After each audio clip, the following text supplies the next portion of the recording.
বিসমিল্লাহির রাহমানির রাহিম। সূরা আত-তালাক। আয়াত 4।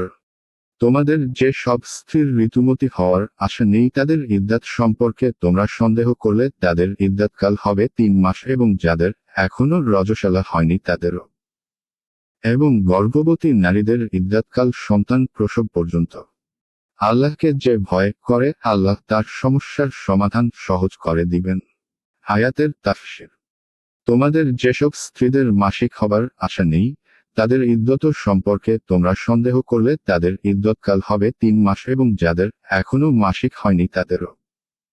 1 আর গর্ভবতী নারীদের ইদ্যতকাল সন্তান প্রসব করা পর্যন্ত। 2 আল্লাহকে যে ভয় করবে তিনি তার সমস্যার সমাধান সহজ করে দেবেন। 1 হে হলো সেই মহিলাদের ইদ্যত যাদের বার্ধক্যের কারণে মাসিক বন্ধ হয়ে গেছে অথবা যাদের এখনো মাসিক আরম্ভ হয়নি। জ্ঞাতব্য যে বিরল হলেও এমনও হয় যে মেয়ে সাবালিকা হয়ে যায় অথচ তার মাসিক আসে না। 2 তালাকপ্রাপ্তা মহিলা যদি গর্ভবতী হয় তবে তার ইদ্যত হলো সন্তান প্রসব করার সময় পর্যন্ত, যদিও সে তালাকের দ্বিতীয় দিনে প্রসব করে তবুও। এছাড়া আয়াতের বাহ্যিক অর্থ থেকে এটাই প্রতীয়মান হয় যে প্রত্যেক গর্ভবতীর ইদ্যত একটাই, তাতে সে তালাকপ্রাপ্তা হোক অথবা তার স্বামীর মৃত্যু হয়ে থাকুক। বহু হাদিস থেকেও এর সমর্থন হয়। আরও জানার জন্য দ্রষ্টব্য বুখারী ও মুসলিম সহ অন্যান্য সুনান গ্রন্থসমূহের তালাক অধ্যায়।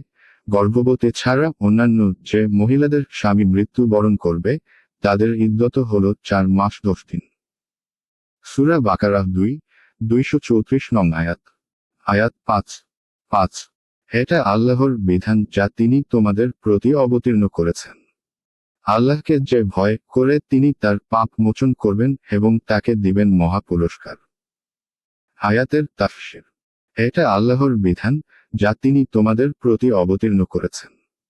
আর আল্লাহকে যে ভয় করবে তিনি তার পাপ রাশি মোচন করবেন এবং তাকে দেবেন মহা পুরস্কার।